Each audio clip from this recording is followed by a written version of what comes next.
Jangan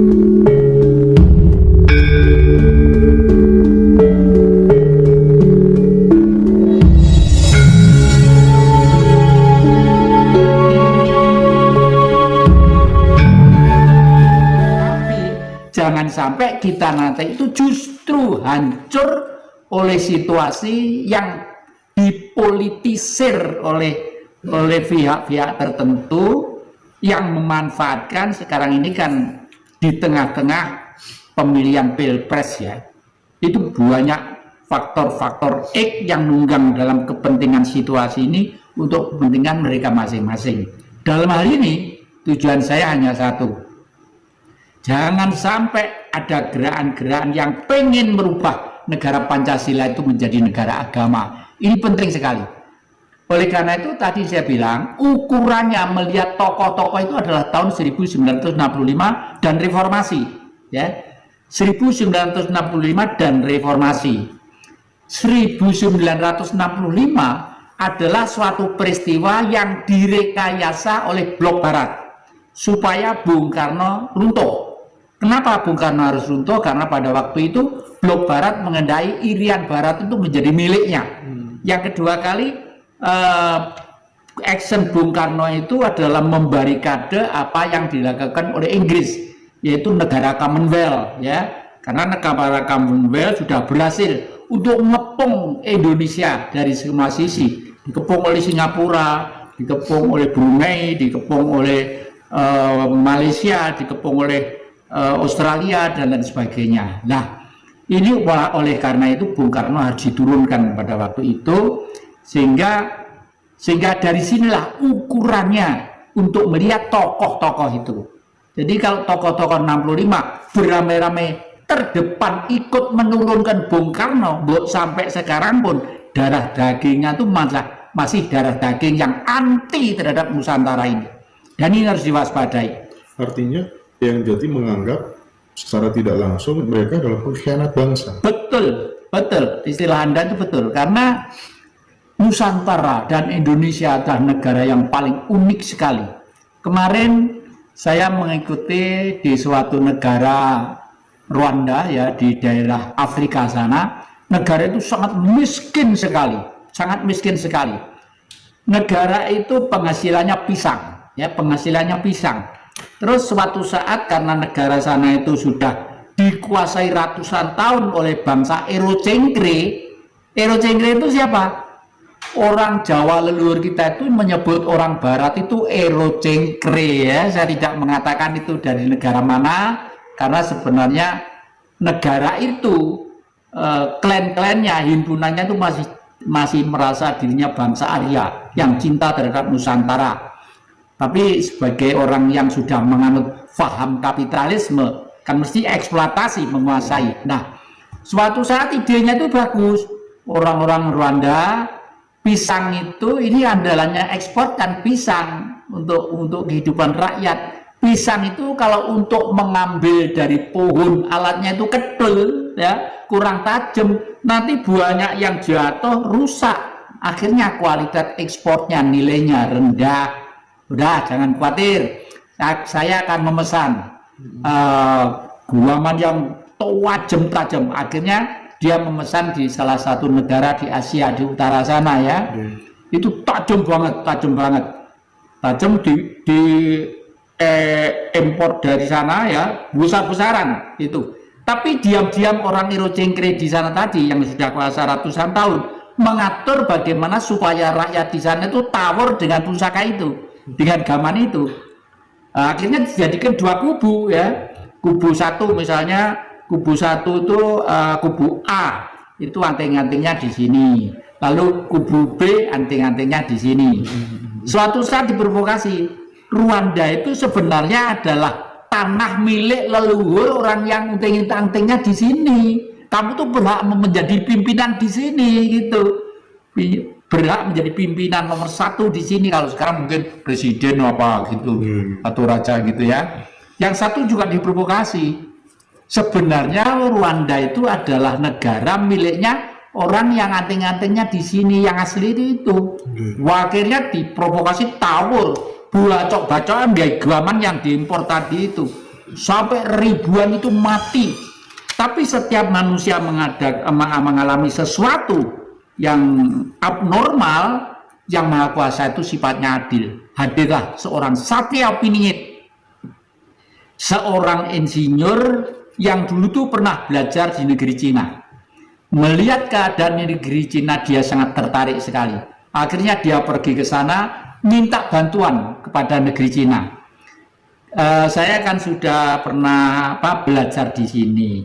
Cina begitu maju. Sekarang saya minta imbalan, tolong rakyat saya yang miskin, hidupnya kumuh, hidupnya ndak karuan, rumah-rumah berantakan karena di Afrika yang sangat terdekat. Tolong dibantu dari Cina.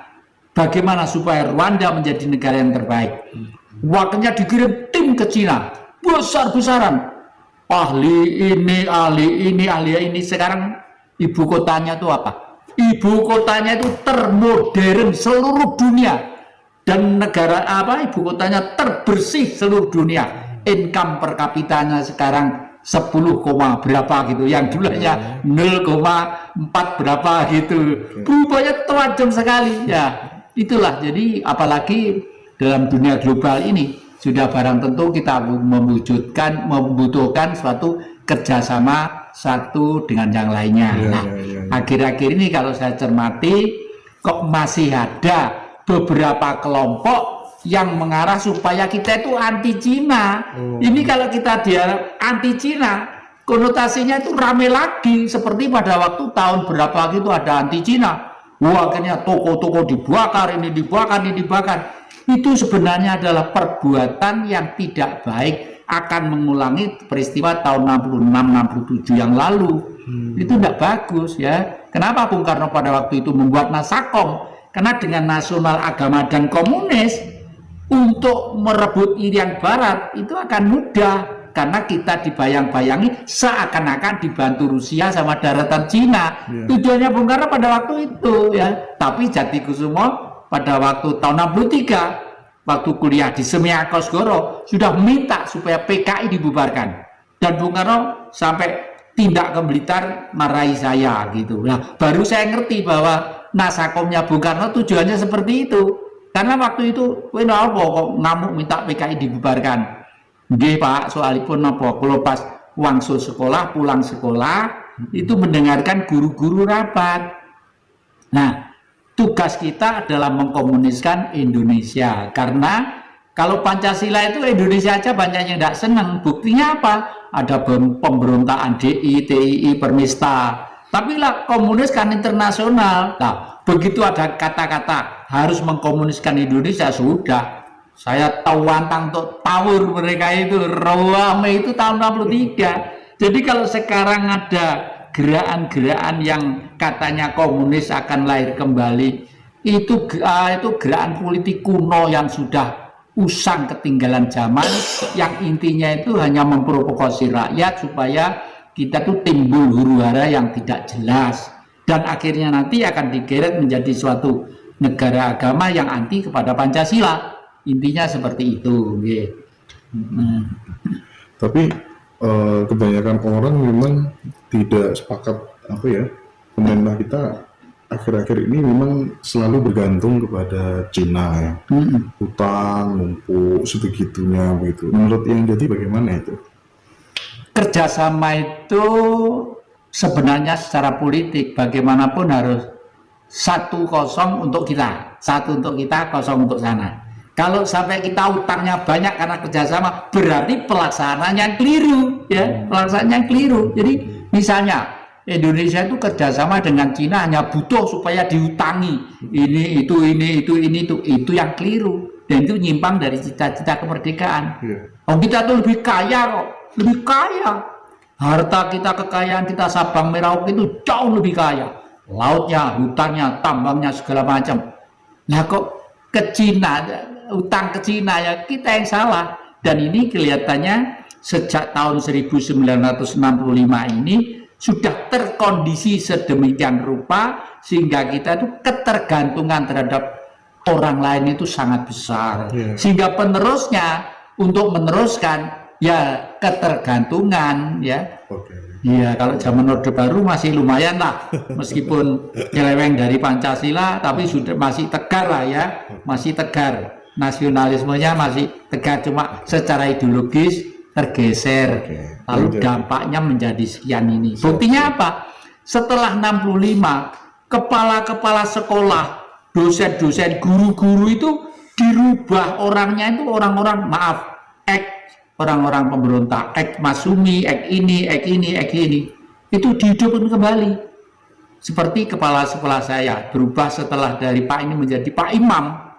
Namanya Pak Imam, saya masih ingat imam siapa gitu ya. Itu langsung merubah satu sistem, satu kondisi pendidikan di sekolahan itu yang intinya bergeser ke kanan, istilahnya itu ke kanan, ekstrim kanan. Yeah. Setiap orang pasti memiliki figur yang diidolakan, punya guru ideologis, punya guru untuk bertahan hidup, terus kemudian punya guru untuk apa tuh namanya berpolitik. Nah, saya ingin yang jadi sampaikan kepada seluruh pemirsa barangkali, siapa guru-guru yang saya sebutkan tadi yang menginspirasi dan sangat berpengaruh terhadap kehidupan yang jati? Ya, pertama kali guru bertahan hidup, karena apapun manusia untuk bisa bertahan hidup lewat zaman atau tantangan apapun pula. Guru saya bertahan hidup itu adalah ibu kandung saya, namanya Suyi. Ibu saya cantik kayak orang Jepang gitu ya, namanya Suyi. Karena apa? Karena waktu itu sebagai orang di desa, saya itu waktu kecil sering diajak keliling ke desa-desa kampung, ngider kain dikreditkan gitu loh deh. Dikreditkan ngider kain gitu, saya ikut. Dari situlah saya juga tahu kehidupan mereka, bagaimana orang desa itu hidup dan bertahan dan berbudaya serta bermasyarakat itu. Itulah kehidupan politik adalah bapak saya. Karena apa? Karena bapak saya mendidik saya sejak kecil, tidak ada pekerjaan lain terkecuali perang, dan perang. Perang untuk apa? Untuk bertahan menjadi orang yang merdeka. Nah, intinya kan ke sana. Jadi bapak saya guru politik. Tetapi setelah dewasa ini baru saya sadar berpolitik itu tidak boleh ngawur, harus ada tujuan politik dan dasar politik.